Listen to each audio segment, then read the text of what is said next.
What on earth does my old car owner's manual have to teach us about faith?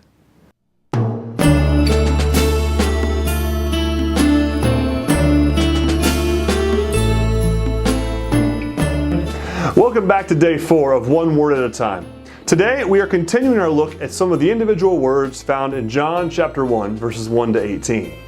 Today we are looking closely at the word created, which is found in verse 3 when it says, "All things were created through him, and apart from him not one thing was created that has been created."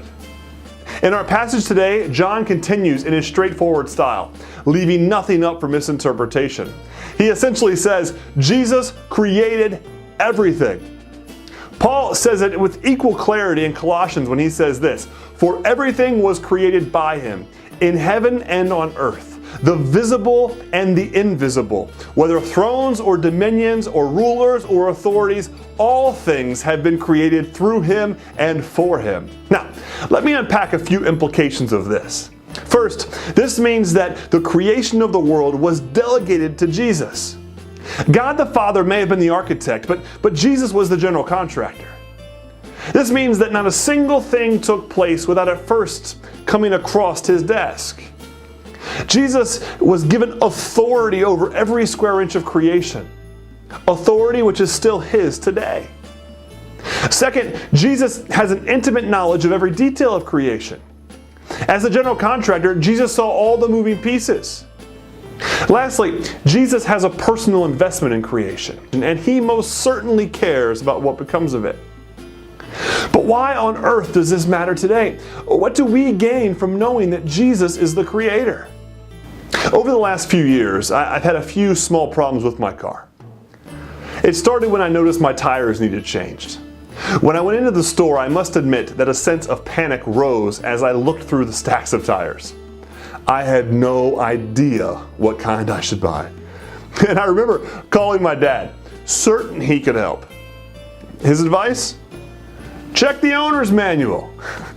A few months later, I needed some new windshield wipers. I stopped at the gas station and asked the attendant which wipers I should purchase. His advice? Check the owner's manual. And then more recently, I had yet another minor problem when my headlight burned out.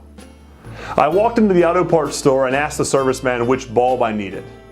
He echoed those familiar words yet again. Check the owner's manual. On 3 different occasions, when I needed to know how to fix my car, the solution was always located in the same place. Who knew? You see, it turns out the owner's manual is written by the people who created the car. The people who dreamt the car up, every last detail. And the people who put every last part together. And because they created the car, they are the best place to return for help in fixing the car.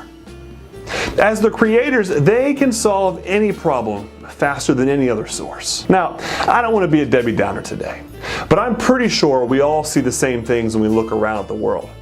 It seems that everywhere I look, I see a world with flat tires, broken windshield wipers, and burned out headlights. Maybe this is even what you see when you look in the mirror. Someone who is broken, barely holding it all together. Well, friends, the one who created the world, Jesus, has come back to the world. This time he's come to recreate it.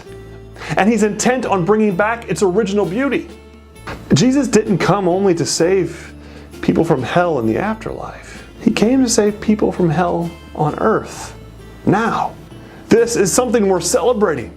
Jesus came to put the world back together, one broken life at a time. He wants to make this Christmas a Christmas you'll never forget. I'll see you tomorrow.